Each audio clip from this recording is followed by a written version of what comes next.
You are listening to the Huddle Up Podcast with Mile High Huddle's Chad Jensen and Zack Kelberman. Freeman is back there, blocked by Leary, caught for the touchdown! A 2-yard laser! Fumangali from the University of Wisconsin. Third and goal at the 1. Lindsey is in. Janovich, the fullback. Janovich hit. Nice big hit there by Kendrick.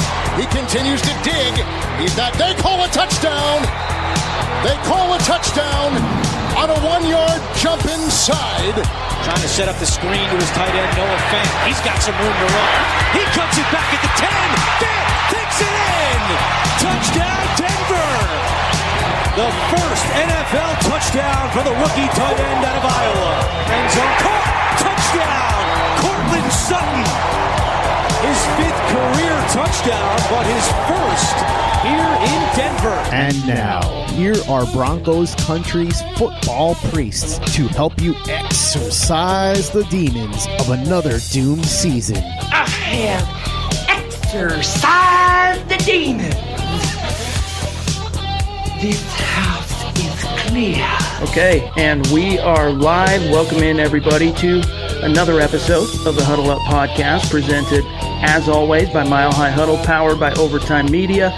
I'm your host, Chad Jensen, and with me, as always, my partner in crime, who you know and who you love, Zack Kelberman. Zack, it was a busy day at Dove Valley today. A lot of news, a couple of different 3 pressers that we can analyze here tonight. Yeah. A lot of news that came out of the different remarks, but I wanted to start with your take on Steve Atwater. The one mainly newsworthy aspect of Steve Atwater's Hall of Fame presser today at Dove Valley is who he has asked to present him at the Hall of Fame for enshrinement, and that is none other than former teammate and mentor Dennis Smith. And Dennis Smith, of course, is in the Ring of Fame for the Denver Broncos, and we were talking about this before we went live. If Dennis Smith, based on his resume, if that resume would have taken place as a member of the Pittsburgh Steelers, Dallas Cowboys, New York Giants, Green Bay Packers, he's in the Hall of Fame. Yeah. But because he's Denver Broncos, this is probably going to be the closest he ever gets to the Hall of Fame, introducing one of his protege and close friend, Steve Atwater. But your thoughts on that? It's a super nice touch by Steve Atwater to have Dennis Smith, and knowing that he even admitted Atwater, he said the Broncos are so underrepresented in the Hall of Fame, chat, and it's a trope that we've been talking on for a while now, and Broncos fans have realized, but we never really had a legendary player come out and kind of say those things, so it gives some credibility and validity to what we're saying, that the Hall of Fame really doesn't do the Broncos a lot of justice. So I think playing into that, their off-the-field relationship, him and Dennis Smith, I think it's a really nice touch from Atwater. And just him being up there and holding this presser, Chad, was so surreal. Him finally getting it. It sunk in, I think, for everyone involved, him included. He got choked up a little bit. It was very rewarding, and it was way past due for him to be up there talking about his, eventual Hall of Fame induction. Yeah, very tender, poignant moment when he was asked, hey, do you realize, or how do you feel about the fact that your bust at Canton is going to be placed right next to Mr. B, to Mr. Bolin. And as he went to answer, he kind of got overcome for a second. We could play the clip later if we want, but he kind of got overcome and with emotion and kind of verklempt, as they say, choked up a little bit, and talked about how much that means to him. And, basically that he was a father figure to Steve Atwater and all of his players and guys. So really sweet moment. And you're right, though, dude. And Steve Atwater's right.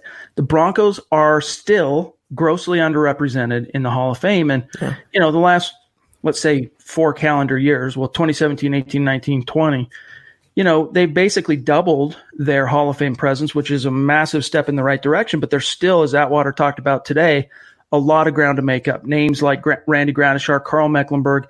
Dennis Smith, to me, is probably number 3. It's a toss-up between him or Louis Wright, the former corner, arguably the first shutdown corner in the history of the NFL, Louis Wright.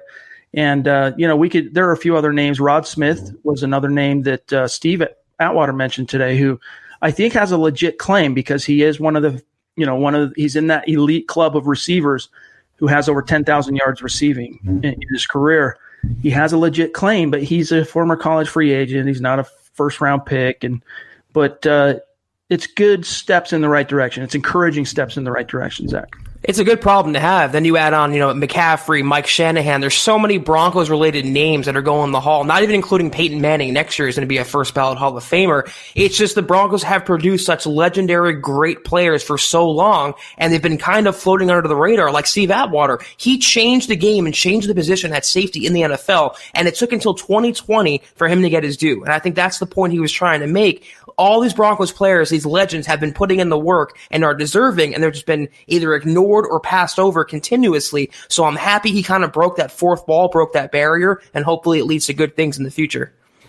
Absolutely. We got a lot to talk about here today. We got to kind of balance today's episode because there was so much newsworthy that came out of these pressers today that we want to touch on. They'll probably come out organically through your questions and the things you guys want to talk about. But we got to balance that with the Mile High Mailbag because, as you know, we are your football priests, and each and every week we are here to offer you the absolution and answers to your burning Broncos questions. And we're going to get to all of that. I want to welcome in those of you who've been hanging out in the room: Stu, Tony, Holden, Jeff, SJ, Cottonmouth 78, Red John, Duke. Welcome in, everybody. Before we dive in, just a couple of quick matters of business, though. You guys make sure you're following the show on Twitter at HuddleUpPod. The best way for you to keep your finger on the pulse of what's happening with the show in real time. And then another gentle reminder to head on over to the new Huddle Up podcast. I'll put it here in the comment stream, the new Huddle Up podcast merch store, which was created based on your popular demand. We finally got it going. We got a guy that's going to be running it for us so that Zach and I can focus on creating content and he can focus on the merch. But toward the end of the show, we'll show you some things that are up right now, some products that I think you might like, including pretty sick hat that we've gotten a lot of orders on and that we've gotten a lot of positive feedback. So check that out when you get some time. This is the Overtime Podcast Network. All right, Zach, the other big newsworthy aspect of today's events at Dove Valley was, of course, the Broncos introduced Pat Shurmur as offensive coordinator. Now, this was our first real shot at him publicly. He did take, 4 or 5 minutes a couple weeks ago to talk with Broncos TV, Phil Milani of Broncos TV, which is, let's just say, very curated questions that get thrown his way by the team site. And, there's some interesting insight there. But today, it's more of an open forum. Media have at him. And I'll say this about Pat Shurmur. As a guy who came from the Big Apple and he's used to dealing with, the media from New York, very practiced, you could tell he's a veteran guy that's been dealing with the media for a long time. And when you realize not only the 2 years he spent in New York, then also the 2 years he spent as the head coach of the Cleveland Browns, I mean, he's got about, you can't even say 4 times as much experience in front of the media as a guy like Rich Scangarello, because it's actually way more than that. So it was kind of cool to see how he interacted. But what jumped out to you most about Shurmur today, Zach? I mean, negatively that he compared Drew Lock and Daniel Jones. He said they're similar quarterbacks, and I take umbrage with that because they couldn't be further, less alike than they are. One's a gunslinger, one's more of a finesse thrower. He throws with anticipation. Daniel Jones, he can't even dream about having the arm that Drew Lock possesses. So that kind of jumped out to me, but I more or less like what Vic Fangio was saying. He was rationalizing the move and explaining the move, getting rid of Scangarello, hiring Pat Shurmur. He said, I'm not the type of traditional defensive coach who wants to be ground and pound. I want to be aggressive. We have to score points. And that was so refreshing for him to say, and it just led more credence to what we've been saying the last week or so. In order to take down Patrick Mahomes, the Kansas City Chiefs, you have to fight fire with fire. So the surrounding the Broncos are Drew Lock with all the necessary coaches and hopefully the weaponry to get that done. But I like the fact that Shurmur came out. He lauded Drew Lock. He lauded the Broncos organization. Working with Elway was his first choice. A lot of coach speak too, but I more or less like the attitude that they're presenting with Shurmur, this aggressive type offense with Drew Lock. It's exciting. We see the super chats are coming in, guys. We're going to get to you, I promise. You're going to want to see this. I wanted to get your take on what he had to say about the Giants' decision almost a year ago now to take Daniel Jones at pick number 6 instead of Drew Lock. And for the first time, I want to try one of these features here, Zach. I've got it preloaded for our audience here that's viewing it with us live. Let me grab this quote real quick from Pat Shurmur and get your take on what he had to say there. Here we go. Oh, actually, let me stop that 1 second, guys. There's one little button I didn't hit. Give me 1 sec. Share screen. Bear with me 1 second. There we go. Now we're good. Now, here we go. Tell me what you think of this real quick. And just give me the thumbs up, Zach, if you can hear it okay. Here we go. Yeah, well, yeah, you're right. Last year we were in the quarterback market. And typically when you draft a quarterback high, those are organizational decisions. And, at that time last year, the best decision or what we felt was best for the Giants was Daniel Jones. I will say this. We had a very, very high opinion of Drew Lock, and we liked him a great deal. And, there's a lot of similarity between the two players. They're young, talented players that had very good college careers. Their skill sets are very similar. They can throw the ball well. They can move around well. You saw flashes of really good football from both of them this year as they played as rookies. And so I'm very, very excited to be able to work with Drew Lock and really all the offensive players. All right, so I'm going to stop the share screen there. We'll come back to we'll maybe check out a couple other clips from old Shurmur today. But the fact that he brought up, and this is a guy, again, I'm telling you, very practiced in front of the media, and I would be willing to bet dollars to donuts that he knew he was going to get asked this question today, and he kind of prepared some verbiage that he wanted to use. And one of those is very smart, actually, the way he did it. Even if the conspiracy theory isn't true, let me grab the exact quote here. Specifically, he said, anytime you draft a quarterback that high, those are, quote, organizational decisions, what's that implied to you, Zach? It implies to me that, hey, man, these are decisions that are greater than a guy like me. Like right. They're made higher up the chain from 10,000 feet. And, he did use the possessive pronoun of we to, later on to kind of include himself in that decision. But still, I mean, to me, he kind of postured it so that there's at least a plausible possibility that, hey, without outing anybody in New York or naming names, hey, I was the one guy pulling for Drew Lock, but, decisions were made above my pay grade. It's plausible deniability. Now he's not working for them anymore, Chad, and the Giants, he can say whatever he wants now and angle himself to come off looking like the only guy who was pounding the table for Drew Lock. That decision, though, was above his head. There was a GM and a head coach a GM above him, that was going to make that final decision. So even though he might have wanted Drew Lock, ultimately it was not his complete call. Like Elway would have the final call in Denver. He can say it now. It's easy to say, but the only similarities that Drew Lock and Daniel Jones share, they're young and they're mobile. That's where it ends, though. That's pretty much it. They're two different quarterbacks completely. So hopefully he rephrases that in his future press conferences. I mean, you can compare the fact that they both had some pretty productive games as rookies. Daniel Jones, I mean, let's face it, he lacks the same kind of physical tools and traits, similar size, but different tools and traits than Drew Lock has. But the flip side to that coin, Zach, is that, he had 3 different games where he threw at least 4 more touchdowns. I mean, it was insane production they got out of Daniel Jones. In just 12 starts, he threw 24 touchdowns and went over 3,000 yards passing, and now he ended up leading the league in fumbles. So, it wasn't all roses for young Daniel Jones. Comparatively, though, I mean, Daniel Jones is a quarterback. It's not that he doesn't have a good arm. He has a solid NFL arm. Well, let's say an average NFL arm. And as such, he kind of has to use his brain a lot more, use his eyes, use his pre-snap recognitions, and throw with a lot more anticipation than a guy like Drew Lock with an arm and a cannon like Lock, who can literally, he can be a sight thrower. I'm not taking anything away from him as far as being anticipatory and being able to read defenses, but in a pinch, if he sees a little window of separation, Zach, he's got the arm to rifle it in there. He doesn't need to see it coming from, 5 seconds before and throw into the future like a guy like Daniel Jones in many cases has to do. Now, they both have similar, I think, probably a little bit more toward Drew Lock, similar ability to kind of move outside the pocket. Jones is surprisingly mobile. In fact, watching his college tape when he was a prospect at Duke, that's one thing that jumped out to me is how mobile he was and physical he was as a runner, whereas Drew Lock's more of like a basketball athlete that can really just kind of use that athleticism to get outside the pocket and buy time and create opportunities for other guys. But aside from that, even from a personality perspective, I talked to Daniel Jones at the Combine last year. I talked to Drew Lock at the Combine last year. Two totally different dudes. Daniel Jones, the whole time he was at the podium, you could tell, man, this guy was, like deer in the headlights, that phrase that gets used a lot. That's what he was like. Like he was holding on for dear life. Like, I got to get me out of here the quickest second you possibly can. So I think that's just his way of, he doesn't want to throw Daniel Jones under the bus. Right. And he also wants to credit Drew Lock. He's in a rock and a hard place, but kind of interesting.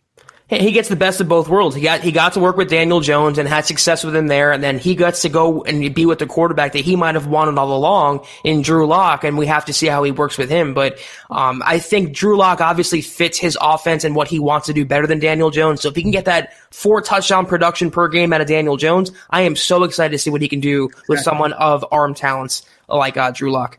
All right, let's grab a few of these questions, and we'll jump to the super chats that are stacking up. We'll get to you guys. Holden, though, was in the room early, and I want to grab this from him. He says, in the past couple drafts, Elway let the board fall to us. For instance, getting Bradley Chubb at pick 5, Cortland Sutton in the second round, Dalton Risner and Locke in the second round. Do we do the same this year and hope some great guys fall to us regardless of position? And that's a good question, Zach. I don't see the Broncos. We've been asked this before in different ways, but I don't see the Broncos, but right now they're expected to have 12 picks. Let me just put it this way. They're expected to have 12 picks. I doubt they end up making all 12 selections. They'll package them to move up and down, but I just don't think it's going to happen early. I really don't. I think they're going to use all 5 of those picks they have in the top 100 on players. And so to answer his question, yeah, Zach, I think they're going to let the board fall to them and pick the best player available at whatever position they value at that slot. And just to nitpick the question, though, they moved up for Drew Lock. So they didn't necessarily let him fall to him at that spot. So, I mean, if they want to get a guy and they have the picks in the capital, they are going to move up and get that guy. Whether that's the first round or the second round, whether that's a tackle or a wide receiver or a cornerback, we do not know yet. But I'm with Chad. They're not going to make all 12 picks, and I expect them to make at least a couple trades in this draft, maybe even in round 1, moving from 15 to 12 or 11 if they fall in love with the guy. But they're going to be aggressive as well. They should be. They have the ammo for it this year, and I think Elway's going to have more confidence operating, knowing he has that franchise quarterback. Let's grab this one here from Duke Rose as my dog goes a little bit crazy. Bear with me on the dog. Duke jumps in on Super Chat. Thank you so much, Duke. Appreciate you. He says, just contributing, Chad and Zach, go Broncos. Thank you, Duke. That means the world to us, my friend. Brian jumps in on Super Chat. Thank you, Brian. Yes, thank you. He says, love the pod. I listen every night off tonight. Glad I can join the live pod. Props to you guys for everything. What are the biggest takes from today's press conference? Brian is someone that's also very active and passionate Broncos fan. He connected with me on social media and fires questions at me. And so, Brian, I do appreciate your support of the podcast and of milehighhuddle.com. We've kind of touched on some of the biggest takeaways from today's press conference. Let me grab something else here I wanted to touch on here on how he will incorporate explosive plays into the offense, which was, of course, a big gripe for, as it related to Rich Scangarello kind of being conservative and Vic Fangio at certain times in the season kind of having to force him to be a little bit more aggressive with his play calls. You think back, for example, to that Chargers game that Drew Lock debuted at the end. Scangarello wanted to kneel on the ball, right? And Fangio said, no, let's just try one. Let's just try a deep shot and see if we can get a PI or a completion so we can kick a field goal and get out of here with the win. Ended up paying off because Cortland Sutton got interfered with, and the rest is history. The Broncos won that game. Now let me grab this. Let me do this one more time for you guys. I want to grab this quote, and you can hear it from Pat Shurmur himself. Here we go. Got to throw it down there. I think that's how you do it. And I think we have some players that can be effective and make plays and be productive with the deep ball. I think it's important that you do attack the defense down the field. And there are some games when teams won't allow it. And so you got to do other things. But I think you have to challenge the defense. And one way to do it is to do it downfield. And that's how you get points. That's how you move the ball. And I know Coach and I both believe that that's something with the players that we have that we'll be able to do. It's interesting, Zach, because that's one thing that Fangio brought up today as well, is that, people think the stereotype for a defensive-minded coach is that we're conservative and that we fear being aggressive. He said, but that's the exact opposite. I want to be aggressive. I like being aggressive. And it sounds like he found himself the right offensive coordinator for that. It seems like Fangio's coming out of his shell, doesn't it, Chad, in his second season? He's a little more confident in himself, and he has a clearer vision of what he wants the Broncos to be. One thing that I thought was interesting, it might be just coach speak, it might be just playing his cards close to his chest or whatever. He said that the current personnel we have, we can push the ball downfield. The Broncos don't have a wide receiver 2 right now that we know of that is going to be a starter on the roster. So he might like the receivers. They might have someone that they're thinking could step up in that role, or he might just be deceiving the public and they're going to go out and get a receiver. But it's nice that he likes the personnel and he feels like he can make do with the players that they already have right now. This is the Overtime Podcast Network. I mean, Courtland Sutton, he proved that he's a my ball guy. I mean, he might not have blazing vertical speed, but he's a guy that can win getting off the line. And once you win getting off the line and you go vertical, it's just a matter of putting it up there, and Courtland Sutton can go up and get it. And then you got Noah Fant, who can run a 4.5 from anywhere on the field.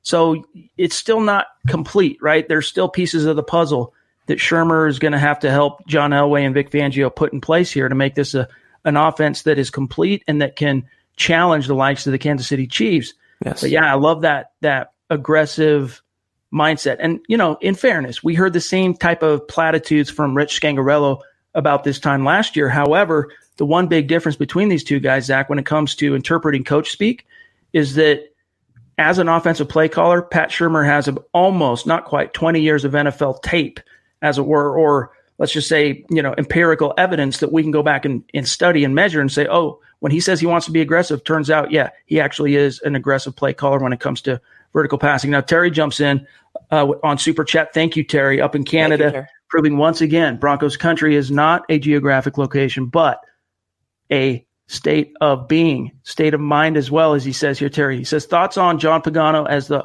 OLB's coach, #footballpriest. Yeah, so that was made official. There's another big news day out of Dove Valley. We already knew the Broncos were going to hire John Pagano, but they made it official today in terms of the announcement.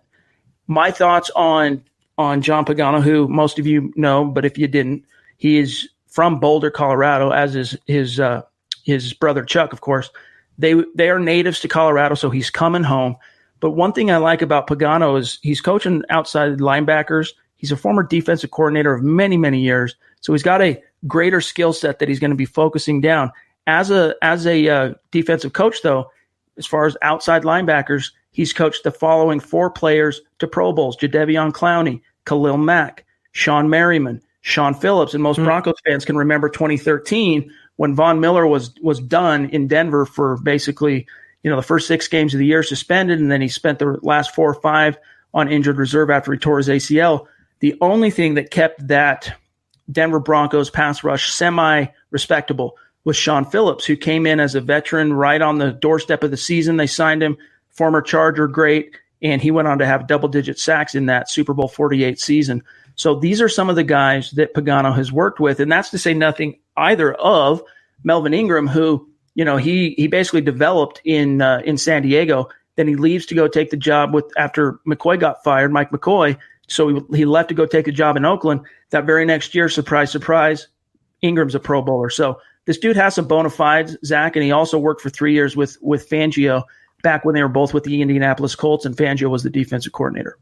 Sean Merriman, what happened to him? There's a name right there from the past. Yeah. It's crazy. But I do like the Broncos are getting great value on their coaching staff, Chad. They have a former head coach as an offensive coordinator, a former offensive coordinator as quarterbacks coach, and a former defensive coordinator as a position coach. I think Brandon Staley, though, did well at outside linebacker last year. Got Malik Reed, got Jerry Atachu. I mean, he got some production after Chubb's injury, so that was a big loss. But I like the experience factor from here. And I also have confidence in that Fangio, who cut his teeth coaching outside linebackers, will take a bigger hand in that this year, hopefully feeling more confident and sure of himself and able to spread himself a little more thin than he did last year in year 1.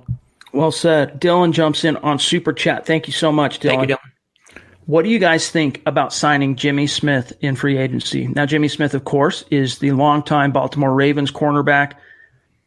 I don't hate the idea, Zach, but here's where you run into a bit of a problem. You'd have to convince me of it, is the fact that, I don't have it in front of me, but I know he's at least 32. If I'm not mistaken, he's 32 years old. He's got some bona fides, and he's a solid outside corner, but he's basically Aqib Talib, not quite in terms of age and, tall, long, physical outside corner that has grown especially long in the tooth. So if you can get him on the cheap, great, but I'm not even sure he'd be actually that great of a scheme fit for Fangio. So, he would have been interesting 5-6 years ago if he hits free agency for the Broncos. But at this stage, I think his best football is behind him. Get this. He's been in the NFL since 2011. He's played a full 16-game season twice in that time. I mean, I don't want another injury-prone guy. I don't want to splurge on that guy. If there's any cornerback the Broncos are going to pay up for, it's Byron Jones. I don't want Jimmy Smith. I don't want Amukamara. If they're going to go after a premier corner, get yourself a premier corner. Do not settle for someone like Jimmy Smith, who's constantly injured and, like Chad said, not a great scheme fit in Fangio's defense.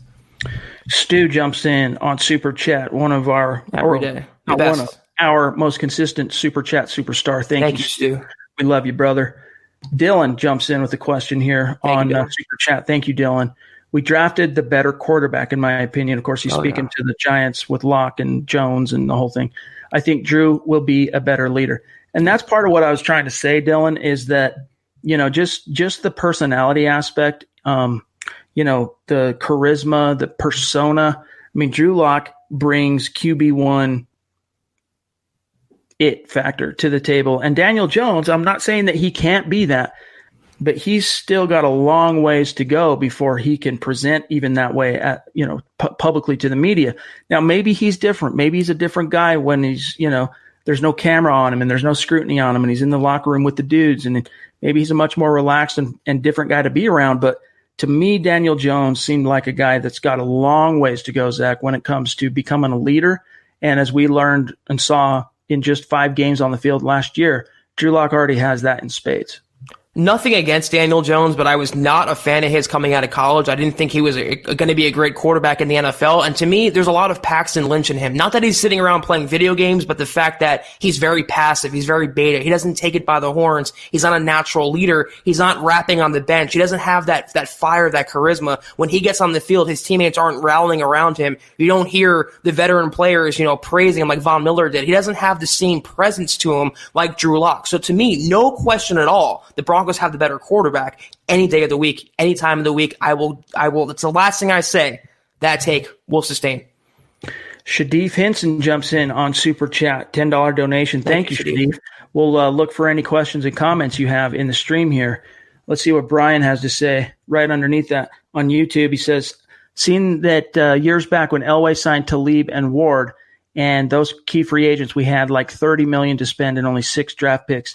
This year, we've doubled both of those. What could we do this year? That's a good point. I think that was something that Nikki Jabvala of The Athletic opined about on Thursday on social media, basically laying out that look at all these moves that Elway made, moving mountains basically in 2014. He had half of the available cap to spend.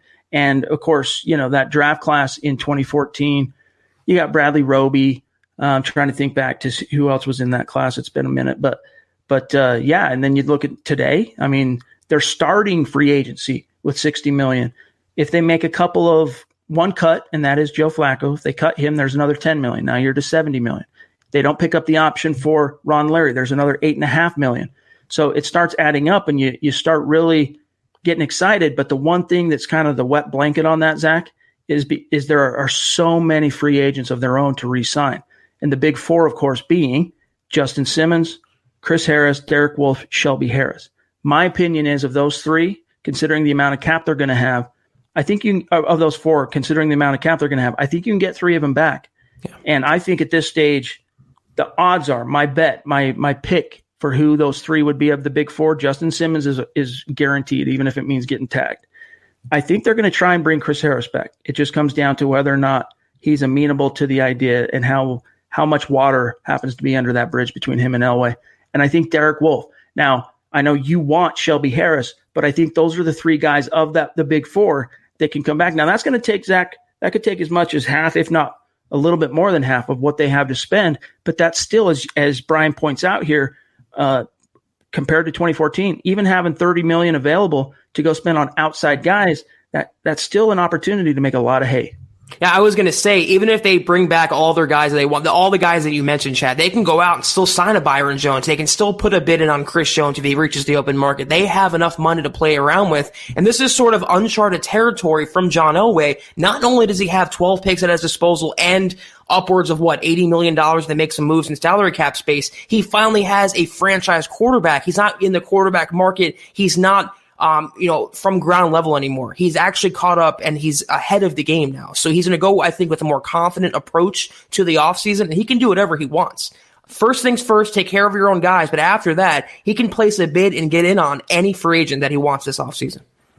And by the way, guys, in the comment stream, we had to put Low Lit McGee in timeout. He was in here trying to cause a ruckus and affect our vibe. Hey, go celebrate the Chiefs. Knock yourself out. Your fan base deserves it. Just get out. Don't troll here. Yeah. Magus jumps in. He says, your thoughts on Denver using some of their picks to acquire a second round pick.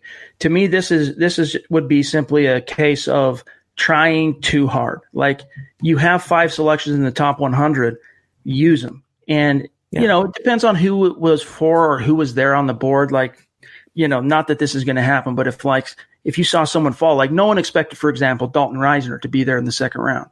Last year, almost every draftnik expected him to be a mid to late first round pick. So if you have one of those guys that you had graded as a first round pick and you've already made not necessarily that, but if you see him there in the second round and it requires you maybe packaging some picks to head off somebody else, another team, maybe you do it. But to me, it would really have to be like a no-brainer, top 15 guy that somehow dropped to the second round. You don't just trade up to the second round just to trade up to the second round, especially when you have 3 third-round picks that you can do a lot with that set.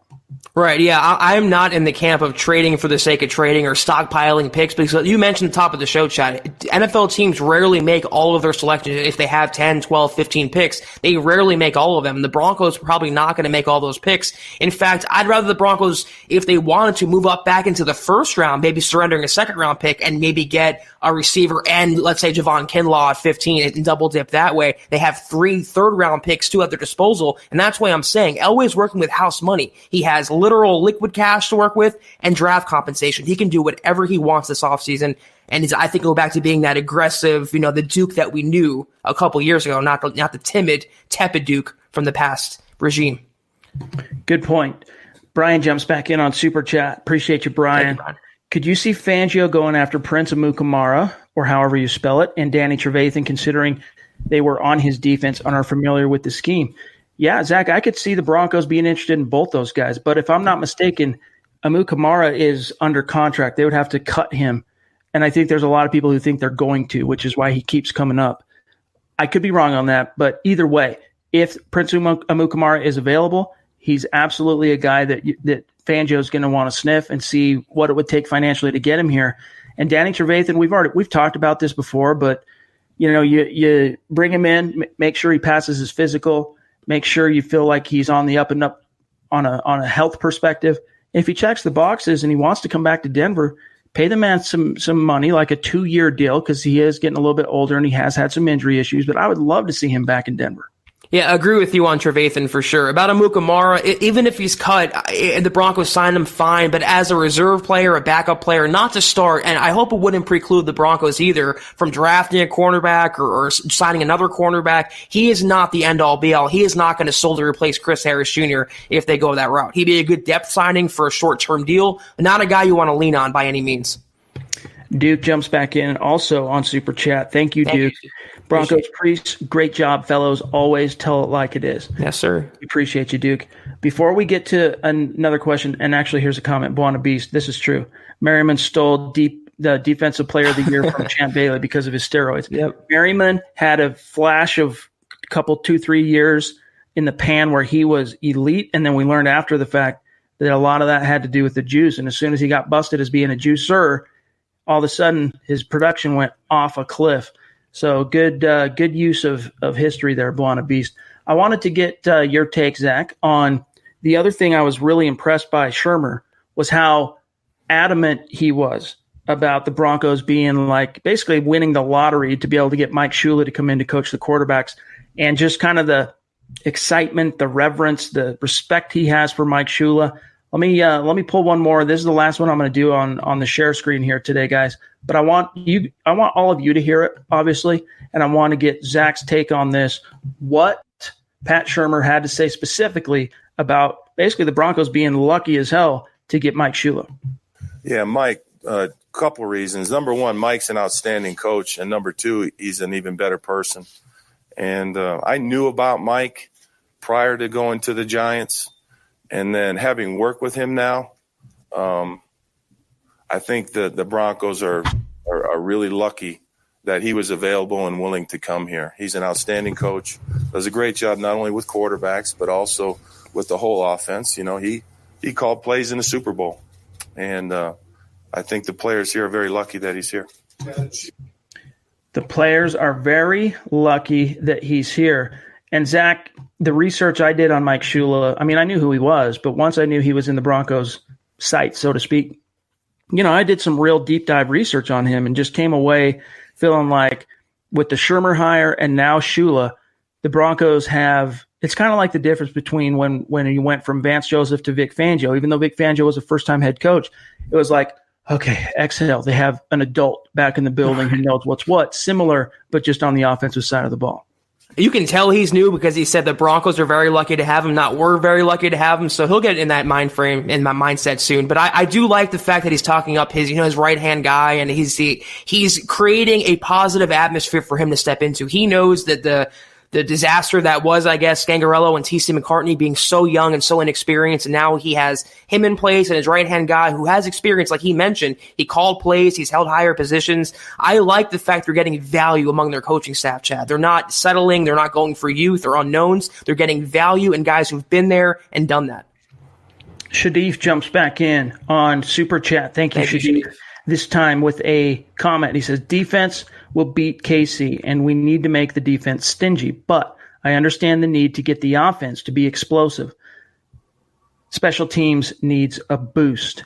Yeah, special teams does need a boost, but you have a Pro Bowl alternate caliber returner. So that box is checked. You got a kicker. That box is checked. It's the punter. It's the punter, and it's your return teams. So if they can at least fix the punter, I can be optimistic and go, all right, you can turn it around on the coverage units. But, as it relates to the Chiefs, you've got a defensive mastermind in Fangio. That's going to only get you so far, though, Zach. And it's like he said today, man, it goes without saying, if you want to beat the Chiefs, you got to put up points, period, end of story. I would venture to say the Broncos need a coordinator too on special teams, but I digress on that. About the defense, I mean, it's going to keep the Broncos competitive. It's going to keep the Chiefs relatively calm on the scoreboard. You're never going to keep Patrick Mahomes down unless you injure the guy. He's going to get his points, but the defense can hold him to a certain amount, and it's to be up to the Broncos offense to take it from there to get past the 24, 27, 30-point threshold. If they can do that, they can take down the Chiefs. It's a cooperation of offense and defense. This is the Overtime Podcast Network. Nick on YouTube says, hey guys, kind of late jumping in, but did you hear what Shurmur said before stepping up to the podium? He seemed very arrogant to me, and throughout his spiel, I felt like he had kind of a snappy attitude. Honestly, Nick, I don't know what you're talking about. I'm not sure what you heard him say before he stepped up to the podium. I don't know what I missed there. And I did not get that same kind of impression that he was being snippy at the podium. I feel like he was being, as a guy that's been around the block with the media a few times, the local media in Denver tried to get him to come out and say a few things, as it related to personnel groupings and different things. And, he wasn't going to be baited. He made that clear. And so he shut down those type of questions. But I honestly thought, Zach, he did it with professionalism. I didn't read anything into that. I mean, he's a bit of a droner. He's not the most exciting guy to listen to talk, but he wasn't arrogant at all. And like Chad mentioned, if he was coaching in the New York market, this is nothing. The Denver media, this is nothing compared to New York. So I felt he was comfortable, maybe a little coach speaky, maybe a little boring at times, but not an arrogant in the least. Nick says, Shurmur said something like, this is a good press conference now, meaning, we're all excited. Here's a new guy, but wait until we don't score in a game. That's true. Dude, I didn't like that. Am I crazy? No, I mean, I think he was just trying to lighten the mood maybe a little bit and try and break some of the tension. Like, honestly, I wouldn't read too much into that, Nick. That's just that. I think that's, just don't read too much into that. Ron jumps back in. $10 donation on Super Chat. Ron, you are the man. He says, I disagree with Shurmur. different quarterbacks. Jones was flustered, leading to turnovers. Specifically, I think he had 12 picks and then a ridiculous number, Zach, like 18 fumbles. Now, he didn't lose them all, but it was a ridiculous number. I don't have it in front of me, but I'm pretty sure I'm close on that number. Locke was decisive and more mobile. I like his moxie. With a top O-line and more weapons, Locke will be dangerous. Amen to everything you said there, Ron. Yeah, it's what we've been. They're not even close to being the same type of quarterback. I kind of understand where Shurmur's going with that. It was very professional that he would talk up Daniel Jones because he's under no obligation to anymore. But they are two different types of quarterbacks completely. It's unfair to compare them, even though they're young and they're playmakers or whatever. They're just two different types. And they came in the same year, and that's it. They both had 4 years of starting experience in college. They're both human beings with warm blood. I mean, that's it. That's where the similarities end. Jamal jumps in on Super Chat. Thank you, sir. Thank you, Jamal. He says, loving the podcast. What Bronco players' numbers do you think should be retired? Now, Zach, I'm of the opinion when it comes to retiring numbers, because let's put it this way. Jersey numbers are finite. There's only a certain number of jersey numbers that are going to be usable in an NFL game unless they suddenly go to triple digits, which they're not going to do. Whereas time goes on and on and on. So my thing with regard to retiring jersey numbers, like, it has to be a sacrosanct player, like not just Hall of Fame. And that's a big deal. Don't get me wrong. I'm not trying to poo-poo on Hall of Fame guys like TD, the number 30, Atwater, 27, but it has to be someone that literally they just broke the mold. Like, there's no, like, a John Elway's number is deservedly retired. Right. I pick Nitz over Frank Tripucca's number being retired. And of course, the Tripucca family was kind enough to let Peyton wear it for the 4 years he was in Denver, temporarily unretiring the number. Now it's back and retired. But still, it's that caliber of a guy, an Elway, a Manning, an Atwater, a Davis, as great and phenomenal as those players are and how much they mean to the history of the team. Don't get me wrong. I'm not trying to minimize that. It's really, to me, it's just a matter of, if you start retiring jerseys, Champ Bailey, John Lynch, whoever, if you start doing that, you just really start running out of options for your team as the year wind on. Yeah, that's a good point. And Champ Bailey is the one guy, like you mentioned, Chad, that's transcendent enough to warrant that. But it's so fluid in today's NFL. I mean, look at Terrell Davis. He gave Philip Lindsay permission to wear number 30. It's just, it doesn't really stay retired anymore. And like Chad mentioned, if they keep retiring numbers, you're not going to be able to fill out a roster. So you can honor the player. You can recognize them as greats. You have the Ring of Fame, but you don't necessarily have to retire their number for good, even if they warrant it. All right, guys, we got time for one or two more, and then we got to cut you loose here for today. Let me see what we've got here. Massive Attack. Has anyone heard an update on Chubb's rehab? Bradley Chubb, of course, tore his ACL in Week 4 against the Jacksonville Jaguars.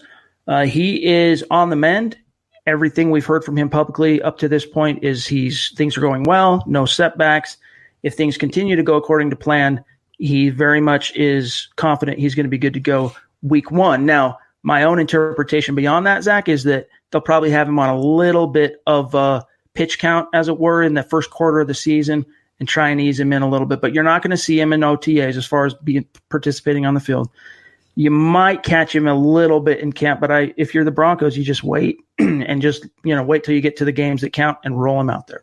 Yeah, I don't want to minimize his injury. I'm sure it was painful and he has to come back from it and rehab from it. But in today's technology, in today's NFL, ACL injuries are very, very easy to overcome. And he had a full rest of the season to heal up. He had corrective surgery, which went well. He's had the entire offseason, or he will have the entire offseason, barring a setback like Chad mentioned, unless he tweaks his knee again. He's going to be 100% ready to go for Week 1. I don't expect any drop-off in production. He's going to be the same Bradley Chubb we saw in 2018.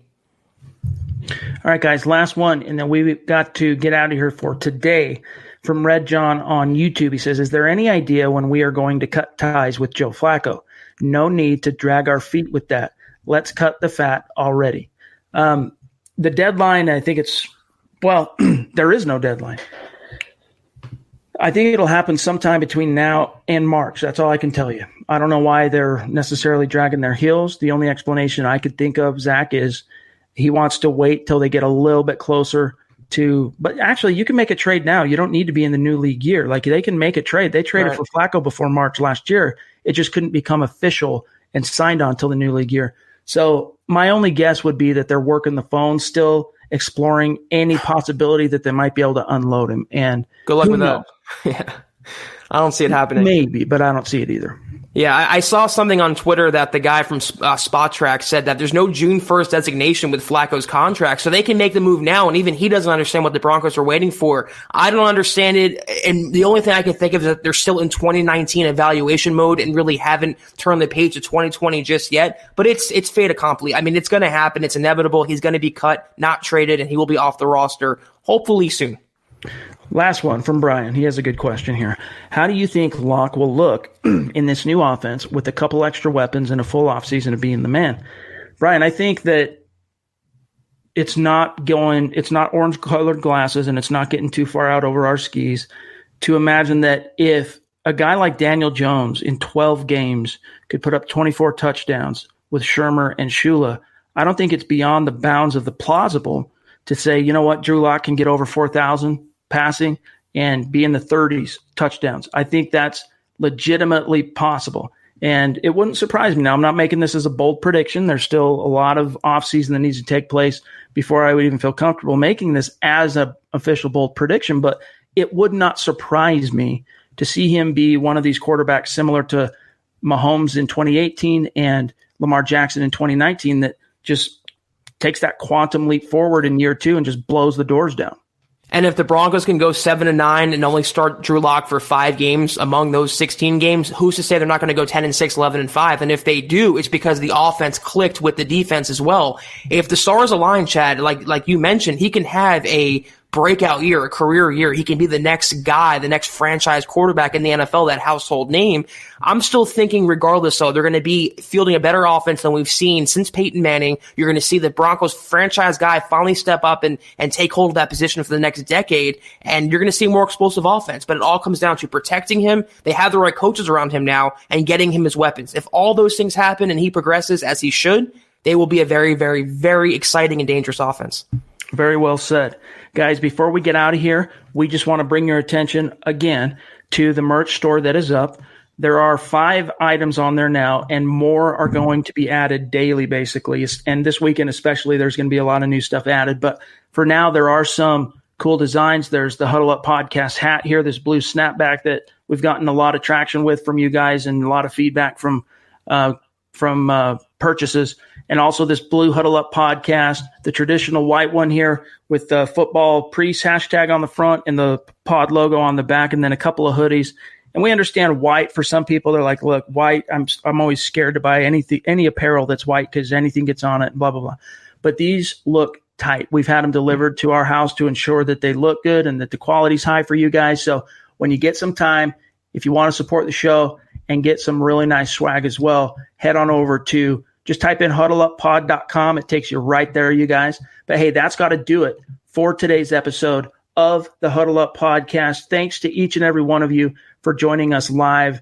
You hear Zach and I say it every time, every Thursday night. This is our favorite show of the week, because even though we talk to you guys and we involve the comment stream in every pod of the week, this is the one that's mostly dedicated in its entirety to you guys. Now, today was a little bit different because it was such a news day. We had to address a couple of the news things up the top of the show, but you guys make these conversations, Zach, so much more enthralling for us. Yeah, I mean, they've always been the mailbag days, but since we've been on Super Chat and being able to interact with you guys more and kind of just being more personable with you, it's been that much more fun. I look forward to these pods every week, and it's so exciting and so fun for Chad and I to interact with you guys. So we definitely appreciate it every single day, every comment. Nothing gets past us. And big thanks to each and every one of you for being here, and a mile high salute to our Super Chat superstars. We love you guys. Thank you so much. That's got to do it for today. Make sure you're following the show on Twitter at HuddleUpPod. Again, it's the best way to keep your finger on the pulse of what's happening with the show in real time. And if you want another way to support the show, check out the merch store. Here's what comes next. Zach and I are off tomorrow. We're off Saturday, but we will be back in the saddle Sunday, 6 p.m. Mountain, 8 p.m. Eastern, with another live pod to start a new week. And in the meantime, I know there's going to be a Building the Broncos podcast, not a live pod, but something that you'll listen to on Apple Podcasts. It'll get uploaded onto YouTube, but it won't be a live pod.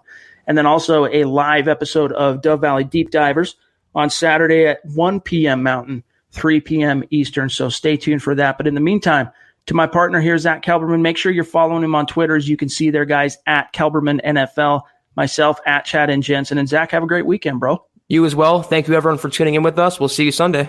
All right, guys. For Zack Kelberman, I'm Chad Jensen. We will talk to you Sunday night. You've been listening to the Huddle Up Podcast. Join Broncos Country's deep divers at milehighhuddle.com to keep the conversation going.